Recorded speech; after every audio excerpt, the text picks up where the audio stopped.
She called me just a colleague at the charity gala, so I introduced her as my ex-girlfriend to her father's business associates. I never expected her mother's smile to reveal everything I needed to know about our 4-year relationship. It was at the Sterling Heights Charity Gala, an event draped in chandeliers, polished marble, and crystal glasses that caught the light like 1,000 tiny stars. I had been looking forward to this evening for months, dressed in my best tailored navy suit, carrying a significant donation check from my bespoke furniture restoration business, and prepared to finally step into the world Elena had always moved in so effortlessly. I had imagined that tonight, after 4 long years of careful, private moments, our relationship would finally be recognized publicly. Instead, I was about to be erased in front of the very people whose respect I had hoped to earn. The gala itself was a spectacle of understated wealth, where whispers of influence carried heavier weight than any overt display. Elena's father, a prominent board member of the Children's Hospital Foundation, was among the guests, and I had rehearsed every detail of the evening on my drive over. How I would introduce myself, what I would say about my craft, how proud I would feel standing beside her as her partner. But as we approached the registration table, I heard that familiar clearing of her throat, the one that always preceded disappointment, or disappointment disguised as casual indifference.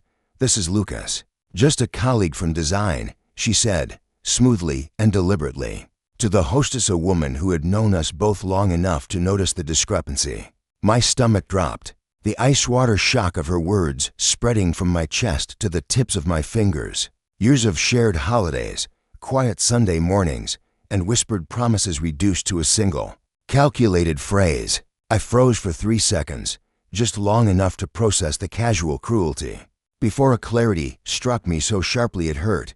"Actually," I said, my voice measured but carrying over the murmurs around us, "I'm Elena's ex-boyfriend." The words landed with a subtle thud, rippling outward to the tables nearby, where more of her father's associates had been pretending not to listen. It had been for years, yet in a single sentence, I had declared our end to the world. The immediate hush in our vicinity contrasted with the sparkling ambience, as if the chandeliers themselves paused to witness the rupture.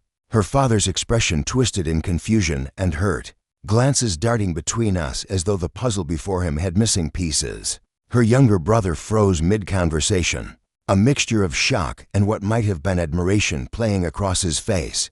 But it was her mother who struck me the most. She smiled, not in embarrassment, nor anger, nor horror, but with slow, knowing relief. It was a smile that suggested she had anticipated this moment, had been waiting for it, and had finally seen it unfold exactly as she expected. She leaned toward her sister and whispered urgently, the words lost to me, but the exchange dripping with empathy toward me rather than Elena. Elena herself went through a cascade of emotions, mortification, fury, and then panic, as the realization of what I had just done set in. Her carefully cultivated public persona unraveled in real time. The remainder of the evening was a tableau of forced smiles, polite nods, and conversations that danced around the elephant in the room. And through it all, I caught her mother's gaze repeatedly, a quiet, almost maternal satisfaction that I now understood was recognition of truth, not judgment, a silent acknowledgement that the charade had finally ended. I remembered the first time I met Elena, 4 years earlier, at a local entrepreneur networking event in the city's historic warehouse district. She had approached my display table, running her fingers lightly over the intricately restored Victorian armors and furniture pieces I had resurrected from dusty estate sales.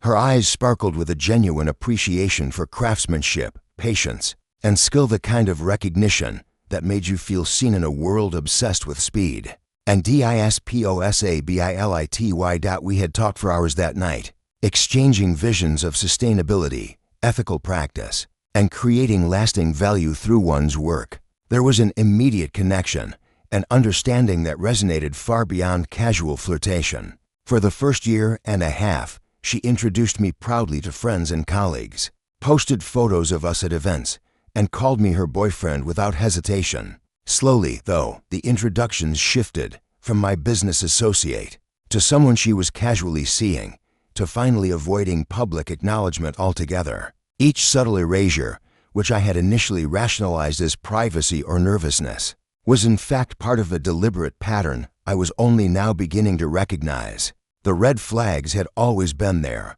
insistence on separate rides to the same event, refusal to integrate our friends' circles, changing my name in her contacts when family visited, avoiding couple photos while documenting everything else of her curated life online. I remembered the crushing moment when her sister, Sophia, announced her engagement and directly asked if Elena and I would be next. Elena had laughed nervously, dismissing the question, while I sat beside her, reduced to a temporary experiment after 3.5 years of believing in a shared future. And now, standing amid the glittering crystal chandeliers, I realized the full scope of what had been happening. Years of hidden love, subtly erased, carefully compartmentalized to satisfy appearances and control perception. I was done playing along. I had declared the truth publicly, and the first person to show me the consequences or perhaps the inevitability was her mother, whose knowing, quiet smile said more than any words ever could. After the gala, I couldn't shake the images from my mind: the glint of crystal chandeliers, the frozen champagne glasses, and above all, her mother's quiet, knowing smile. I drove home along the darkened highways, the rhythmic hum of the tires against asphalt almost hypnotic, my mind replaying every scene, every phrase, every casual dismissal that had accumulated over the years. By the time I reached my workshop, a rustic space tucked into the outskirts of the city, I felt a mix of fury, humiliation, and cold clarity. I needed to work, to let the repetitive motion of hammering, sanding, and polishing furniture pieces draw out the poison of betrayal. For hours, I disassembled a Victorian dresser I had planned to restore for her as a surprise, each movement meticulous, deliberate, a physical exorcism of the emotions coursing through me. The workshop smelled of freshly sanded wood, varnish, and sawdust, a comforting, grounding aroma in contrast to the dizzying dissonance of my personal life. I realized that for years, Elena had been living a dual existence, her private devotion to me hidden behind a public performance designed to placate expectations and maintain appearances. Everything I had believed: our Sunday mornings, shared dinners, whispered plans about the future had been framed within this secret theater. Days passed with no contact, no texts, no calls, no frantic explanations. And then, early on Thursday morning, I received an email with the subject line, "I owe you an explanation," and so much more. The message was a carefully composed account of fear, hesitation, and calculated vulnerability. Elena described how her mother's relentless social expectations had frozen her into secrecy, how she had been too afraid to claim our relationship publicly, and how she had convinced herself that our love couldn't withstand scrutiny. The email traced the arc of her mother's control, decades of carefully orchestrated influence, subtle manipulations disguised as protection, and the psychological legacy of her own compromises in love and life. Her mother, it turned out, had married Elena's father for security rather than passion, leaving behind a lifelong regret she now projected onto her daughter. Elena had been forced to navigate this shadow, balancing genuine feelings for me with the expectation that she would follow a safer, more socially approved path. The message contained screenshots, social media posts, and careful documentation that revealed Elena's family had been auditioning suitable partners for months, positioning them strategically at events I had never attended, monitoring interactions, and systematically assessing compatibility by standards I would never have considered relevant. I reread her words, each line stoking a mix of sorrow, rage, and clarity. For 2 years, I had been the placeholder, a temporary measure until someone more appropriate could take my place. Every weekend trip planned and abandoned, every photograph withheld, every whispered promise that never translated into public commitment. It all fit into a chillingly consistent pattern. And yet, beneath the manipulation, I could see glimpses of her genuine affection, fleeting moments where the private Elena I knew had shone through, moments that had drawn me deeper into a relationship that was never meant to survive in the world she inhabited. On Friday evening, Elena appeared at my workshop uninvited, her presence immediately demanding attention yet cautiously restrained. She had the appearance of vulnerability. I remembered designer dress slightly out of place, amidst the dust and tools, but this time I observed with detachment. "Marcus, please just listen to me," she said, her voice trembling, eyes glistening with what was meant to be remorse. But I noticed the rehearsed precision of her movements, the carefully maintained posture, the controlled quaver in her voice. This wasn't purely grief. It was performance, a learned response designed to regain access to a life she had kept me tethered to. While testing other options, "I've been trying to protect myself from my mother," she confessed, tears now genuinely threatening to break free. She's been manipulating everything. I didn't want to expose us until I knew it could survive her scrutiny. I listened, the workshop echoing with the sound of distant traffic and the occasional scrape of my hands on wood. "Your friend Jessica's Instagram post about potential suitors. That wasn't a joke, was it?" I asked quietly, watching her expression shift from vulnerability to panic. She swallowed hard, realizing that the full extent of her double life had been uncovered. In that moment, I understood the breadth of what had been orchestrated for years of love, care, and shared life reduced to a strategic exercise in social compliance, with me as the unwitting participant. And yet, amid the fury and humiliation, I felt clarity, a recognition that the choice was mine now. I could step back, reclaim the autonomy that had been quietly eroded over years, and stop being the safety net for someone else's experimentation. 3 days later, I met Sophia, Elena's younger sister, at the botanical garden where I had once built a cedar gazebo for a wedding showcase. The garden was serene, fragrant with autumn blooms and dew-soaked greenery, a stark contrast to the chaos of our relationship. Sophia was direct and unflinching, her eyes reflecting frustration and concern. "I need to tell you something about our mother," she began, voice low, careful. "Something Elena never would. She's been sabotaging your relationship." Her words unraveled the story further. Years of systematic interference, introducing suitable young men to Elena at carefully timed events, orchestrating social experiments to highlight perceived deficiencies, all while maintaining plausible deniability. And with me, everything had escalated because I represented genuine love and choice threatening the control her mother wielded over the trajectory of Elena's life. The revelation hit me with a mix of vindication and heartbreak. I had been real, I had been chosen, yet I had been sidelined by a legacy of fear and regret. Sophia's account traced the origins of Elena's behavior back to a secret affair their mother had conducted over 15 years, a love lost to circumstance and convention, the discovery of which had shattered Elena's perception of commitment and passion. Elena had internalized these lessons, sacrificing authentic desire to avoid repeating a pattern she had come to see as inevitable. As Sophia spoke, I understood for the first time the complex web of regret, fear, and expectation that had ensnared the woman I loved, shaping her decisions long before she had truly learned to trust herself. After my conversation with Sophia, I felt a strange mix of sorrow and liberation. The truth had finally unfolded in its entirety, leaving nothing hidden, nothing ambiguous. Elena's mother had been a relentless force, shaping, guiding, and often suffocating the natural course of her daughter's relationships out of fear, regret, and a distorted sense of protection. And my Elena had been caught in the crossfire, torn between love and inherited caution, trapped between what she wanted and what she believed she should want.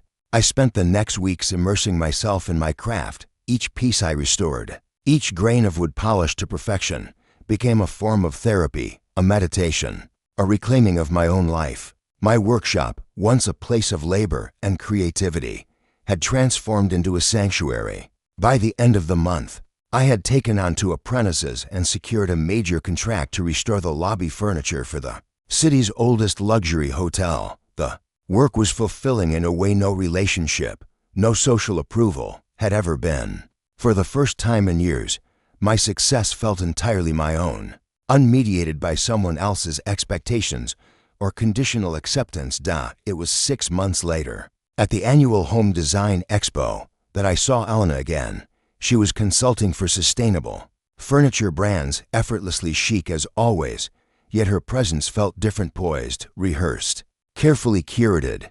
By her side was Dr. Andrew Harrison, the man I had seen her dance with at the gala, now her fiancé. Observing them, I realized that the spark I had once known in Elena's eyes, the spontaneous laughter, the quiet attentiveness, had been replaced by the polished performance required by social expectation and familial approval. I felt no envy, only a measured sadness and an unexpected peace. Elena approached my booth during a quiet moment, her smile bright but tinged with hesitation. "Marcus, your work looks incredible," she said, examining the photographs of restored pieces. "I heard you expanded your business. That's wonderful." I nodded, offering a neutral, controlled response. "Thank you. It's been a rewarding period." We spoke carefully, deliberately avoiding the past, acknowledging neither the gala nor the private revelations that had reshaped my understanding of our years together. Yet beneath her composure, I glimpsed the faintest cracks, the subtle gestures, the slight faltering of her practiced poise. "I turned down Milan," she said quietly, her eyes on a restored Victorian jewelry box rather than my own. Her words were meant to invite dialogue, perhaps to gauge if I would open the door she had carefully closed behind her. I simply nodded. "That sounds like a healthy choice for you," I replied, voice calm, composed. No questions, no judgments, only acceptance, and the quiet assertion that I had moved beyond the role of her backup plan, beyond the need to validate her choices or her remorse. Sophia later told me that Elena had sought friendship as a compromise, hoping to reconnect and perhaps mitigate her guilt. I recognized the gesture for what it was, and with careful thought, I affirmed her right to autonomy while reclaiming my own. "She's a good person," I said when asked about her intentions, very honest about family dynamics. I left it at that, firm in my boundaries, aware that the past could never be undone, yet confident that I had grown stronger because of it. Elena's mother remained a haunting presence in the background of my reflections. I thought often of her knowing smile at the gala, now recontextualized not as relief for me, but as recognition of her daughter repeating her own mistakes. It was a reminder of the generational patterns that trap people, the difficult balance between protection and interference, and the cost of prioritizing social standing over authentic love. And yet, it was also a cautionary lesson, a testament to the importance of courage, self-respect, and the refusal to be anyone's backup plan. Life moved forward. My business flourished. The workshop became a space for innovation, for creativity, for self-determined purpose. And in this life reclaimed from betrayal, I discovered an unexpected clarity. Love is not measured by possession, performance, or approval. It is measured by authenticity, integrity, and the courage to walk away when the balance of respect and truth is broken. I encountered Elena one last time at a gallery opening, where we exchanged brief, polite greetings. Her engagement ring glimmered, her smile rehearsed yet graceful. I felt no bitterness, only a reflective sorrow, an acknowledgement of what had been genuine and what had been lost to circumstance. In that moment, I realized that some relationships are not meant to last, not because the love is insufficient, but because the world around them conspires in ways we cannot control. And as I left the gallery, I glanced at the city skyline, the fading light glinting off glass towers and rooftops, and I understood something profound. Love, when it is authentic, is never wasted. Every connection, every heartbreak, every deception carries lessons that shape us, sharpen us, and prepare us for the life we are truly meant to lead. Elena's choices, her family's interference, the heartbreak and betrayal, they were all part of the crucible that forged the man I had become, resilient, self-aware, and fully alive in a life crafted with my own hands and intentions. I walked away from the gallery with no regrets, no longing for what might have been. Instead, I carried with me the quiet triumph of autonomy, the satisfaction of mastery, and the knowledge that the next chapter, entirely unwritten, awaited my authorship. The past had been painful, but the future mine to claim was bright, honest, and finally, fully my own.